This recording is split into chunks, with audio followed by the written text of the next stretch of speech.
So তোমাদেরকে যে জিনিস দেখানোর জন্য আমি ভিডিওটা করছি এখন, আমার মা একটা নতুন রেসিপি ট্রাই করেছে, তো দেখবো খেয়ে কেমন হয়। দেখো তোমরা, হচ্ছে চিংড়ি মাছ বেটে পটল দিয়ে করেছে। খুব চালাকি বুদ্ধি করে করেছে, কারণ চিংড়ি মাছ আমরা খাই কিন্তু পটলটা খাই না। তো খুব চালাকি করে একটা রান্না করেছি, দেখি এবার খেয়ে কেমন লাগে।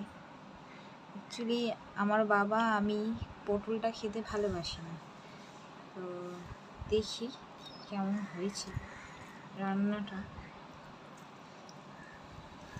পটলটা সাইডটা করে দিলাম, পটলটা তো খেতে হবে, দেখি খেয়ে কেমন লাগে।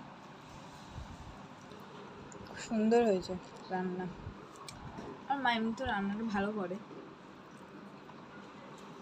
ভালো হতো না।